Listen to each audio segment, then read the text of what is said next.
Hello, welcome back to my YouTube channel. Thank you for watching. I'm here with Katya.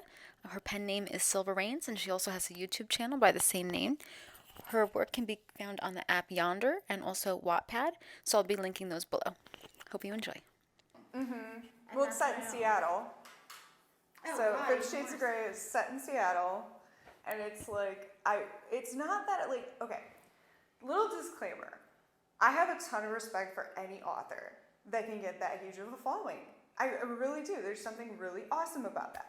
But I do feel like it's a bad example of BDSM in terms of like having a safe, healthy BDSM relationship, just because their relationship is pretty toxic, and a lot of the things that go down, I just am like, okay, Anna doesn't really have much character development. She isn't that much of a person. She's kind of bland and boring, and she doesn't really have her own life outside of Christian. Even though that she tries to make it like, yeah, it's not very relatable. And then if you're a female reading the book, you wanna, even if you aren't, you wanna believe that you're more than that. yeah, like you're more than just like the wife of some rich guy, which it's just I don't. I read it back when it came out. Did you read it when it came out? I tried to read it when I was getting ready to write the book that I wrote, or whatever I'm writing. I have to Yeah. but like I couldn't read it. Like it was so bad. And like the guy's like super controlling and dominant, and I'm like, I don't want to like date my father. I'm sorry. Like my dad was like a very like man's man, like very controlling, like very like and I just didn't. I never like. I'm more like that. I kind of wanted to emulate him as opposed to be with somebody like that. So like to me like. This guy just seems like such a fucking douchebag. Like I don't think his he was though. is, like I mean, I was attractive at all. Like he's yeah, he was. He was such a douchebag. I agree. Like, and it's funny because like I didn't see like his controlling as like dominant in terms of like a BDSM like interaction. I saw it very much as just like, okay, this is a controlling, manipulative person because of the way that he like manipulated her life. He like just went in there and did all. I mean, honestly, if a dominant did that to me, I would be like, run the fuck away. I would run away. I would be like, no, you are bad. You are not a good person. Like, you want to control me. I mean, I don't think I would attract that type of person anyway at this point in my life.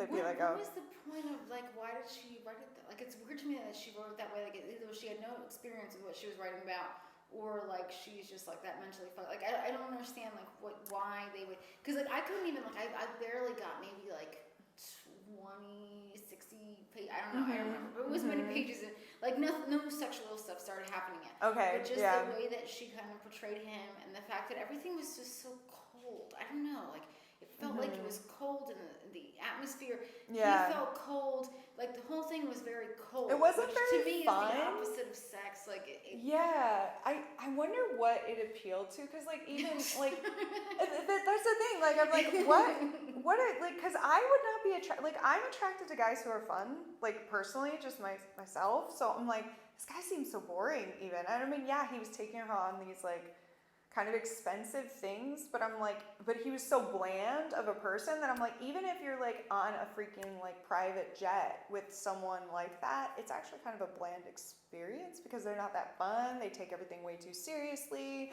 And like the way that he was talking was just so critical and condescending in general. Like it just was not my vibe. So I don't understand the appeal to him. I don't get it, ladies.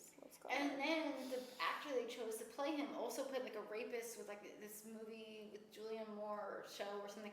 Anyway, the guy they chose to play him in the movie was like not attractive at all. Like they should have gotten. He was like better in Once Upon a Time. I liked him in Once Upon a Time before they killed him off. I was sad when they killed him in Once Upon a Time. I just think he does like absolutely less than nothing for me. Like they should have gotten like Johnny Depp. Or, I know Johnny Depp's like old for that role, but still like Johnny Depp's hot. Like who else is hot? Johnny Depp, the one that was the gardener in Desperate Housewives. Oh yeah. He's hot. Like there's like certain. They could have picked a hot, like anybody hotter than that. Or a guy who just fit, like who just like just the way. Because I do feel like that actor was not really. Did you watch the movies? We tried. Okay. My husband and I tried to watch that. I feel like the actor. Couldn't even get the whole thing, just like the book. Because even his commentaries, okay, this is me like doing a little beef. His commentaries on like BDSM pissed me off because he was talking about how he's like not kinky himself, and it was almost like he was like doing a disclaimer of like, oh, by the way, I'm not into this weird shit. And I just was like, yeah, the actor did. And I didn't like that at all. I was like, why would you say that? That is so not cool. And it's kind of like kink shaming people who are, like, very subtly. I did not like that. So, so you're just saying you just needed the money and you did it for whatever because that's how you act. Well, yeah. I'm like, you didn't act well, so like. I'm like, so then you were literally just doing it to get paid a ton of money. Okay, all right, yeah. Because I mean, it was funny. The one girl I worked at the time, Twilight, was like so pissed off by the way the girl acted because she's like into that. And I'm like, well, you should have auditioned for the part, and she would have done much better. Yeah. I mean, she's pretty, but I don't think she like pulls it off. It was just so funny how mad Twilight was about it. I was just like, because when we worked at Dramatics, we had to have fake names. I don't know if that's it.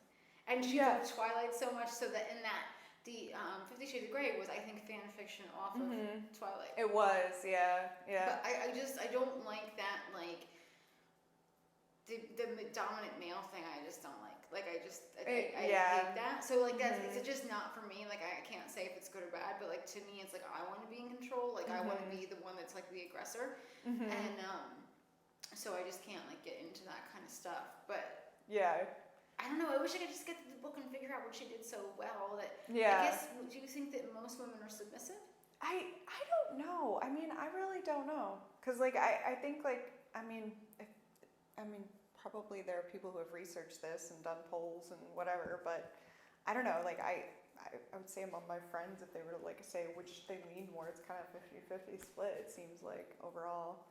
Like, and I also think that like it's more multidimensional than that, because like a lot of people will be like, oh, are you like a dom or are you a sub? And it's like, well, it's a little bit more complicated than that, because you know, some people are maybe submissive, but like there are different subtypes or different bottom types that you can be. And so it just depends. And some people like kind of feel like they're both, like switch. So in the book there's definitely like switch stuff where it's like kind of the guys being more dominant. And I don't know, I don't know if in real life it would be the same. I feel like there's like, oh, this is a really good question to ask you. Like the stuff that you write in your fantasy, if you had that in real life, do you think that you would feel the same way that like maybe the female character does? Like, is there stuff that you write that you feel like maybe in real life wouldn't be as great as the way you're writing it? This is a personal question. All right, I like it. I like it. This is a good question. Like, I would say it depends on the book. Like, there's this one scene in one of my books where there's an orgy going on, and I'm just not an orgy person. Sorry, I'm not coming to your orgy. Just not showing up there. But like I wrote it and I enjoyed writing the scene. I still enjoyed writing the scene, even though I wouldn't attend an orgy myself, even though I've had the invite. And I've always been like, no. I just want to like be like a voyeur, like that. Yeah. I would like really get into being because I'm like, what is it like? Because I've always wanted to go to like the sex houses. What do they call them? It's not a brothel. It's like sex clubs or what swingers clubs. Yeah, swingers clubs. Yeah, I'm and just like not just that. view it, and like I don't want to have anything to do with it. I just want to creep on it, just because I think it's so interesting. And I know like they don't want you to do that, like cause it's like well you're doing this with like glass walls and stuff, so like obviously like you kind of want a voyeur, but like to me like the voyeurism thing, I'm just like always so curious about anything that's like out of the norm. Like I'm just like show me, I want to see it. Like how fucked up is it? Like what's going on? You know, because I don't know. My husband always makes fun of me because it's all like, oh, like you know, this stuff is on the internet, and how do you? Like, I'm so just sheltered, curious. and I'm like, I didn't grow up with the internet like that. And he's only 3 years younger than me, but like it makes a big difference. So you probably grew up more with the internet as well. I did grow up with shit, but the internet, but I remember I was super sheltered. So like I really didn't. I mean, I don't even think like I watched any porn until my 20s, honestly. So like I was older. Like I didn't really have any exposure to that. Now I read erotica like younger, like so I did have exposure to that at a younger age, but that was just because I was sneaking erotic novels that other people were reading. I didn't know that was like such a genre. That's like really cool that it is, but I for some reason didn't realize that was the thing. It's kind of funny, like it's like it kind of like I feel like like back to the question that you had about like I would say most of the things that I've like written about I've either like tried, or like because it's not physically possible, I haven't done it. Like magic bondage. Like I can't do that because there's no magic sorcerers who can tie me up with magic. Which would be cool. My guy in real life is a guy fucking me up against a wall. You're like so like way out there before, but like to be like to like push up and like fuck, like because people like say that's hot. Like I've had other like whatever like friends like say that they think that's really hot, but like how would it actually work in real life? And it's like that's. My imagination is not as good as you probably would think. She's got the fucking imagination here because I really can't. Oh my gosh. I love like yeah. I love coming up with weird stuff like to write about. As exciting as that. That's like I don't know. Because the one guy that I dated, and that's like who of all the guys that I dated, like my husband runs into most of.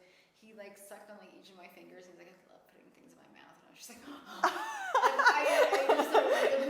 like, 16 at this point, like it's like really high. Like I'm like, holy shit. That was really sexy. I'm trying to I am not like even though like I've been with like a lot of people, like it just like it's I think too like it's like being with a lot of people doesn't make you good at sex. It's being with the same person for a long time, I feel like. Or actually you're right. Like I think that you're so right, because I think that if like you don't have that much time to like get vulnerable and go deep if you just like hook up a couple of times with someone. You don't have like time to be adventurous and like really, because you're getting to know each other and you're like still trying to figure out what turns the other person on or even what they like, because everybody's different. Like everybody is different.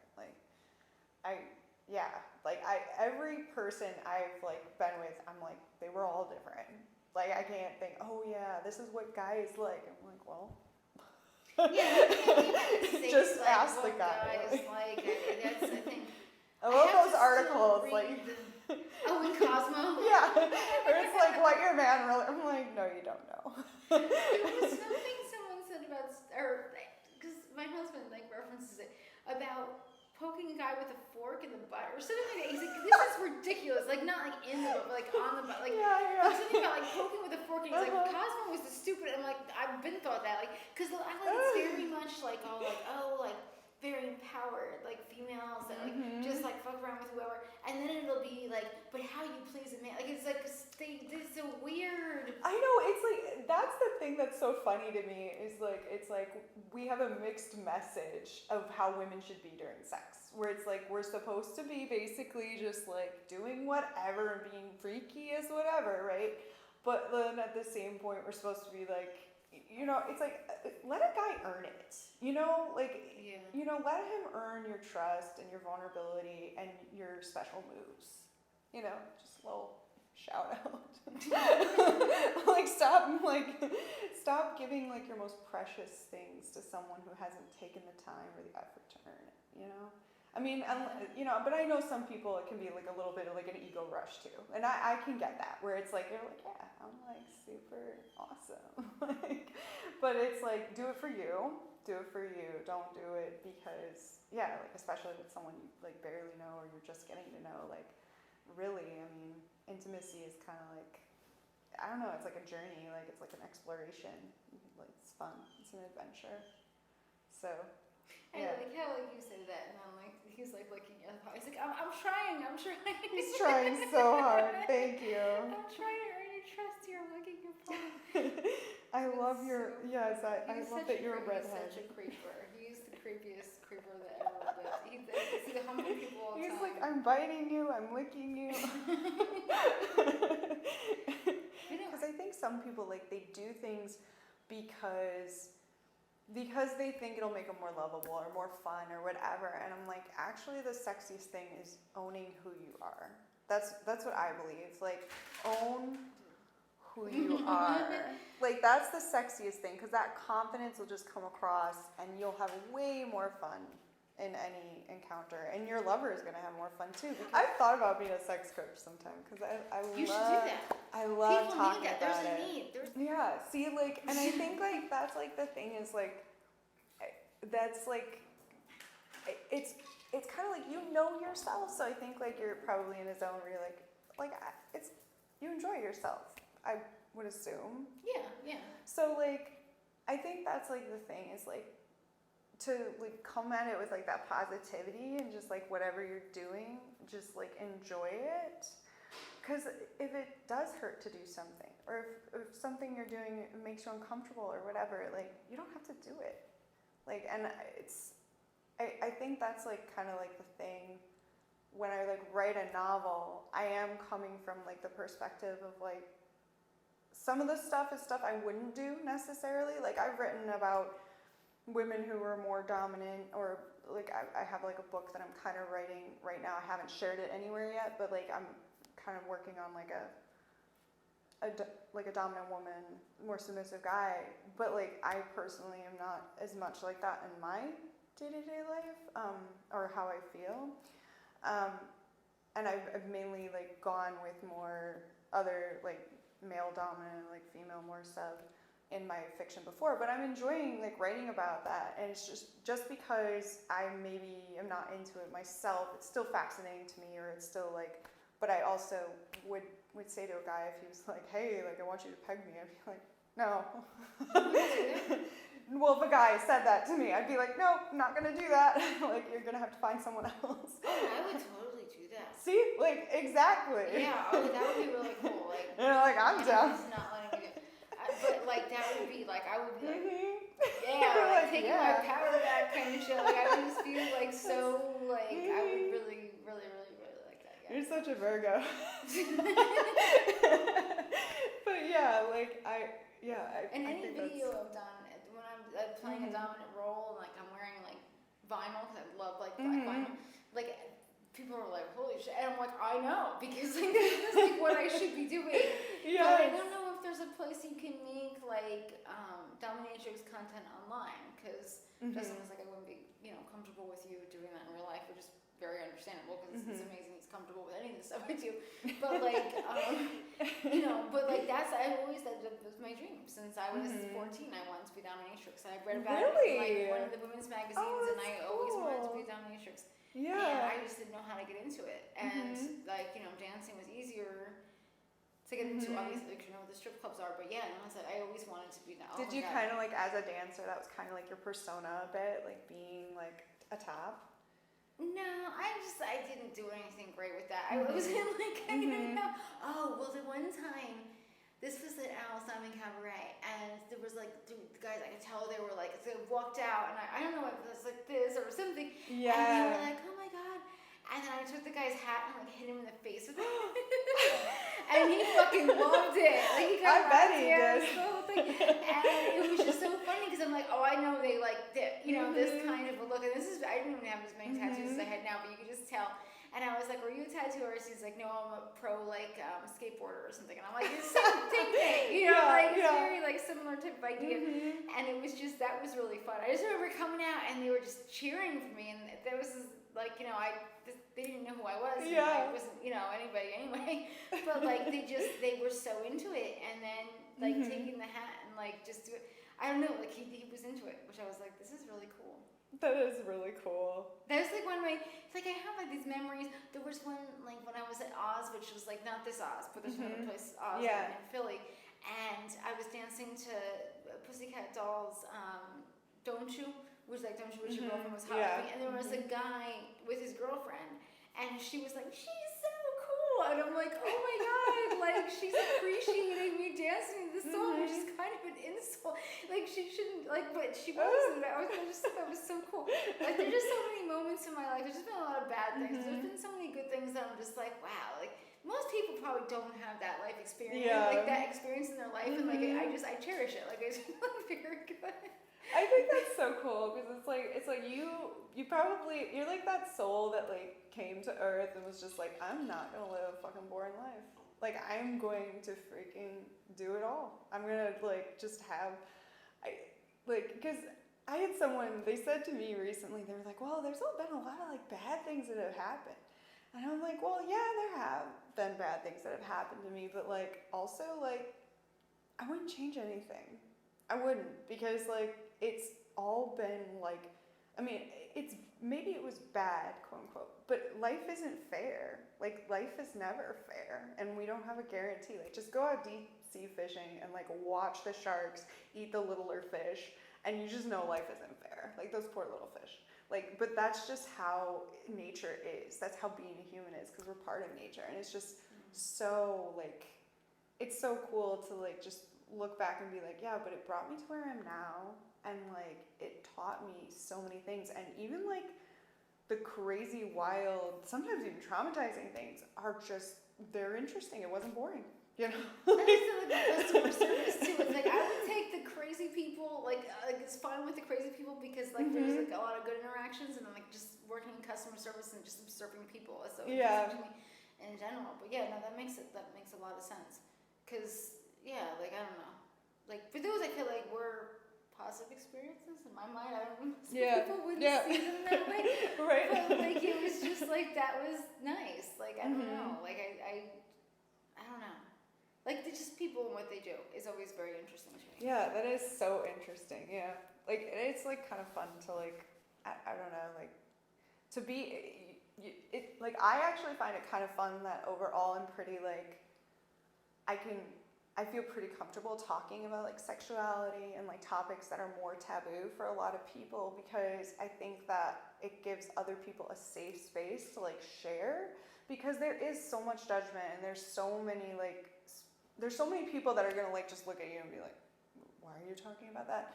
And just to be able to bend a space for many people, like friends and lovers, to like share and just like dive in deeper on those topics. So it's been an honor almost, because it's inspired me even to just really focus in on my craft, like erotica writing, just because I've always been a curious person. Like, I'm like, how does that work? What is that? Like you're saying it earlier, even like the voyeur thing, like it's like, I guess I am kind of a little bit of a voyeur where I'm like curious, like how does that work? What's going on? Like I want to know. And this is everything what she's saying as far as like the like, if you're not being yourself and you want to complain that people are not showing you what you want to see that can make you comfortable being yourself, you're part of the problem. Yes. Like to me, it's like, that's why I say whatever and feel like you're so honest, and I'm like, well, this is a place I can be, because like working in the salon and stuff and like doing like with clients, like you kind of have to edit yourself. You have to be, because there's some TikTok that was all like, oh, like you say like people like you. No, people don't like me. They like the carefully edited version of myself. Yes. So like this is the place I feel like that I can really like express who I am and like what I really think. And that's why I talk about those things, because I feel like by doing that, and like obviously this channel is like nothing crazy, but like you are changing the culture. Like the more that you are being yourself honestly and really saying like who you really are, what you really like that changes stuff, so everyone can feel comfortable. Like I remember like my friend was saying about how like Lady Gaga has like some foundation or whatever, and she doesn't donate enough money to gay people, and I'm like, what Lady Gaga has done for gay people is oh my goodness, more than like money isn't gonna do that. She changed Lady the Gaga, culture. like literally, I want to talk about her, because now that you mentioned her, like she was so inspiring to me. I am very straight. I say that but like I am very pro LGBTQ, and like some of my dearest friends are, and it's like, but Lady Gaga for me, like it was just let your freak flag fly. Like, you know, like I just loved just her artistic expression. It inspired me so much. I remember people in my circles were like, because I grew up in pretty conservative circles, they were like bashing her or whatever, secretly keeping it to myself, like how much I was like, but like, that's why I hate Katy Perry so much, because she talks shit about Lady Gaga, and like people are like, oh, you don't like Katy Perry, like whatever, because some people say that I look like her, and I'm like, yeah, because she stole my look, A. B, she talks shit about Lady Gaga, which is bullshit, because anyone talks bad about her should die. Yeah, please. Like, she has, I mean, honestly, I feel like Lady Gaga, if Lady Gaga is listening to this, you have helped so many people. I truly believe that. I think you've saved lives. I think she has saved lives. People told that, yeah. She's talked about that, like people coming up to her and saying that, because it's true. Like, she's, that's why Nocturnal Devotion is the name of the channel, because it's like Marry the Night. Is another way of saying Marry the Night. because that song Reins and I was like really relevant to me at that time, and I watched an interview with her and Ellen. And I know people don't like Ellen, and she probably isn't, so I don't care. But this interview was good. She was talking about she was suicidal, and in the video you can see she's in the hospital. And she just got back up and like tried again, and that's when I started working in New York, moved back to New Jersey. Like my whole life changed, and like it was like that. And then I was listening to The Secret all the time, and like I watched this channel, it's Not the Good Girl, and she talks a lot about like toxic positivity. And I feel like you could probably go a little too far with saying that like extreme positivity is toxic, because for me, like The Secret helped me a lot. Like I didn't think I was working at the hair cuttery and wherever else. I didn't think I'd get a job in New York. And I did. And I drove, and I remember when I would drive, I would like to go to New Jersey and then stay with my friend and then take the bus to New York. Like I would listen to it all the time, and like it just was like it was really positive for me. But also that album, the Born This Way album, like was very much like. But Mary the Night is like a super. Like I totally get where she's coming from with that, and the video was completely. And it was funny because like you have low blood pressure, but it's always low or whatever, and that I'm like, oh my god, someone's thinking, oh my god, because she's 5'1" and I'm 5'1", it's so stupid, but I just love her so much. It was just like super exciting. But like I just relate so much to that, and like to know how successful she is and what she went through. It's like you can go through anything and you can still come out on the other side and be successful. And the thing was like keep your struggles close to your heart. Like keep like that negative stuff can propel you forward. Like was basically like what she was saying in the interview with Ellen, and I just thought that was so moving. Yeah, I just I really am very thankful that I was alive at the same time as Lady Gaga. Like it's she definitely was one of my idols, so yeah.